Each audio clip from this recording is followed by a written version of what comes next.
All right, good morning, everyone. Today is Wednesday, November 4th, day after Election Day, and odds are it is probably going to be an incredibly weird experience here. I'm filming it a couple of days before it even happens, but I have a feeling that there'll be plenty of discussion on a lot more than just about what we're talking about in Minnesota history, but we'll leave that for when that actually happens.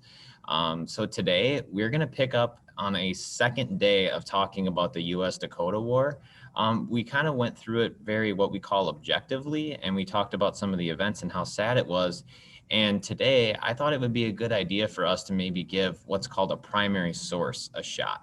And what a primary source really is you're taking someone's firsthand account as to what happened during a time period. And then we need to figure out what their attitudes and beliefs were based on their own personal situation, looking back on it years later. Now, the person that we're going to be reading a primary source from today, I see him down there, but we'll do it this way. So this is him.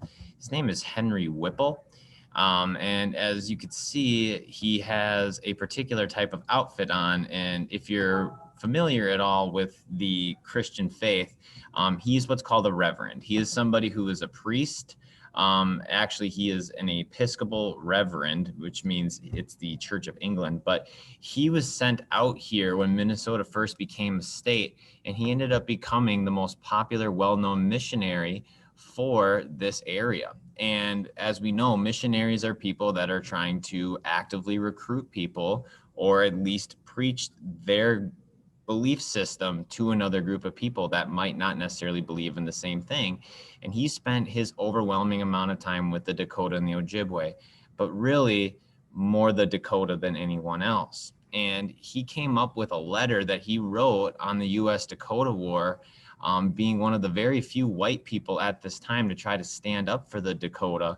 And I think for your assignment today, you're going to have to take a perspective, and we'll talk about that in a bit.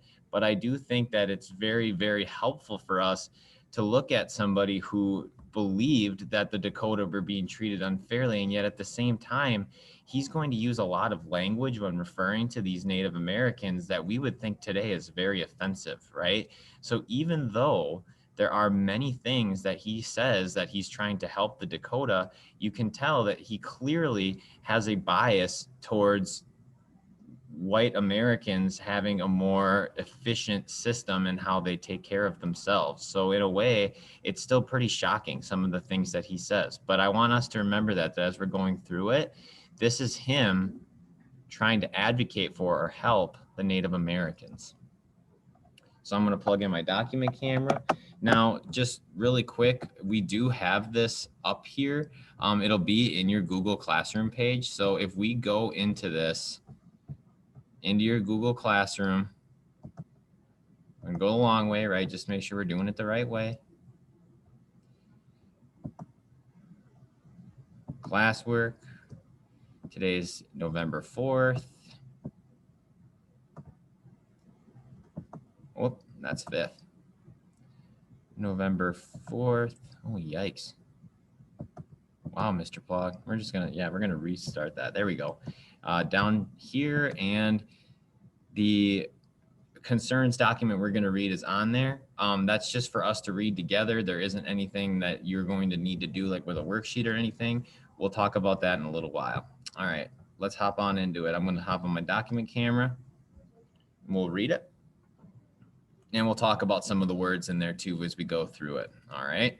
Duty of citizens concerning the Indian massacre. Now that's what they're referring to as the U.S. Dakota War, right? There are many people that consider this to be a massacre or an unprovoked attack. All right. So the late fearful massacre has brought sorrow to all of our hearts. To see our beautiful state desolated, our homes broken up, and our entire border stained with blood is a calamity, which is another word for disaster, which may well appall us. No wonder that deep indignation has been aroused and that our people cry vengeance. And by our people, he's meaning white Americans, right? So he's saying white Americans want to get revenge against the Dakota for the fighting. It was very common at the time. In all our relations with the Indians, we would say natives, We have carried out the idea that they were a sovereign people. A sovereign people means that they have their own right to determine how they want to live. If it is true a nation cannot exist within a nation, that these heathen, once again, that's a negative word to refer to a Native American, were to send no ambassadors to us and we none to them, that they had no power to compel us to observe it for themselves, then our first step was a fatal step. They did not possess a single element of sovereignty, meaning that he didn't believe that they were able to govern themselves. And had they possessed it, we could not, in justice to ourselves, have permitted them to exercise it in the duties necessary to a nation's self-existence. So they did not believe that they had the capability to do this without help. Second fatal error was a natural inference, which is a guess from the first. Because we had treated them as an independent nation, we left them without government. We didn't govern them, we let them govern ourselves, according to Mr. Whipple. I'm going to put that picture of Whipple up here while we read through this. There we go.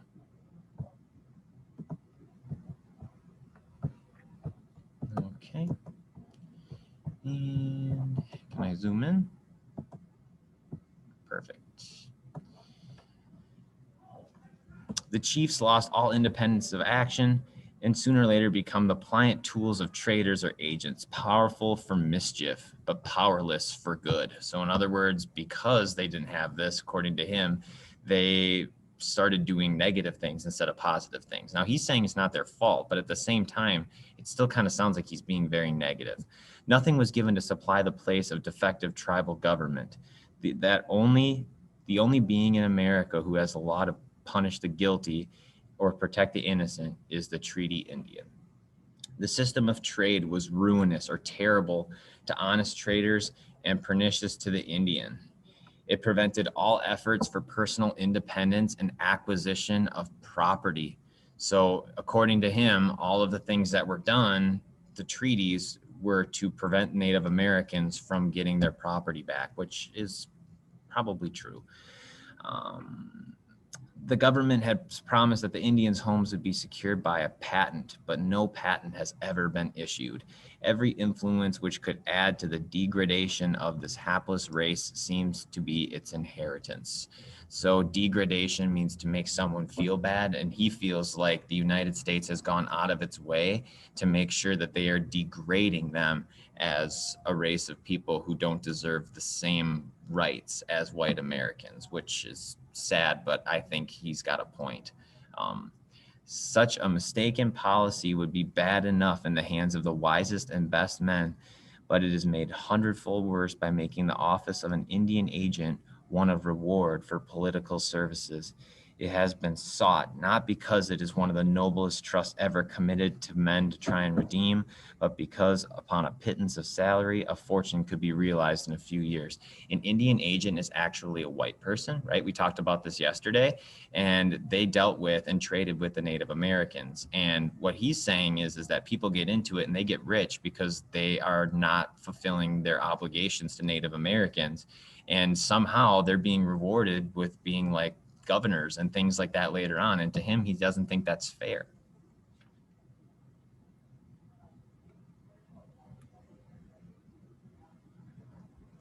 It has been sought, it hardly needed any act of wrong to incite savage, once again, negative term for Native Americans, natures to murderous cruelty, but in such instances were not wanting. 4 years ago, the Sioux sold the government part of their reservation, the plea for the sale being the need of funds to aid them in civilization, or as we know, just to eat, right? So in other words, he's kind of construing the words as if they don't know how to take care of themselves, but all their land was taken away, so how can they? Of $96,000 due to the Lower Sioux, not 1 cent has ever been received. All has been absorbed in claims except $888.58, which means that like 9% of what was promised was given to them, right? And he thinks that that's wrong. That's not okay. That's the reason why they got so upset. It caused deep and widespread discontent.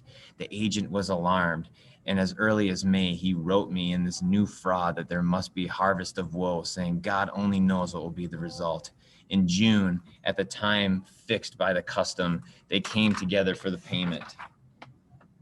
The agent could give no satisfactory reason for the delay. There was none to give. The Indians waited at the agencies for 2 months, dissatisfied, turbulent, hungry, and then came the outbreak. The money reached Fort Ripley the day after the outbreak. So the money was coming, but it was still too late. The fighting had already started. A part of the annuity had been taken for claims at the 11th hour, as the warrant on the Treasury shows, as made from other funds to save an Indian war. It was too late.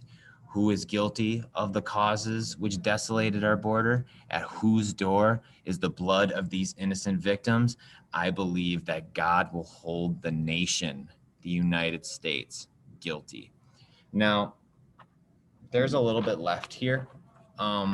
That'll be up to you if you want to read the rest of it.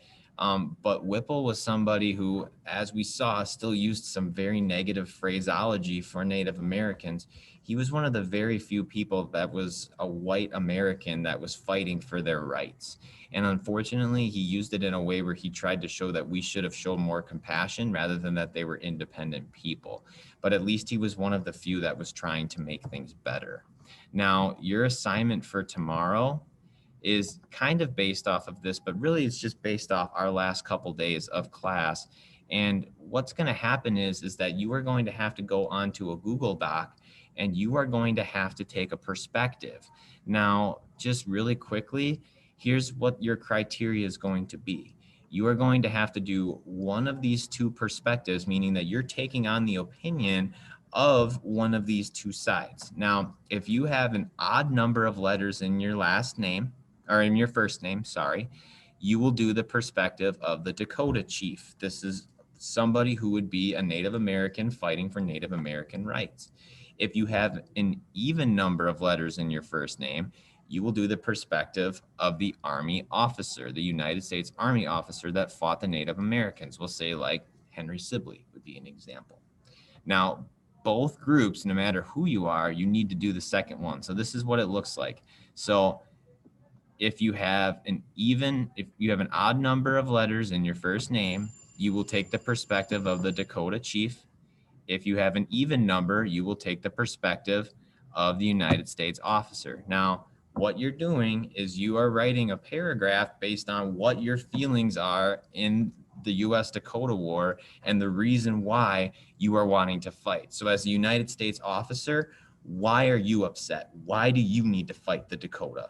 And then as a Dakota, if you're on the other perspective, you are writing as if you are in that fight, saying why it's important for you to fight back. Now, I gave you these keywords not because you need to put all these in there, but I think it's a good place to start to look in your notes so that you can make that paragraph. Okay, so don't think that you need to do those words, but I think it's very helpful.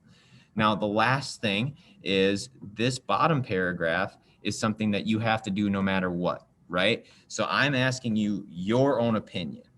Johnny, sixth grader at SHPA, which side do you think is right? Is it the side of the Dakota being right, fighting for themselves, or is it the side of the U.S. Army officer and the United States government that's in the right? There isn't a right or wrong answer here, but I do want you to give me your opinion on that, okay? So, ladies and gentlemen, that's going to be your exit ticket for the day. It's not going to be like our normal 3 or 4 questions, right? So that's all I have.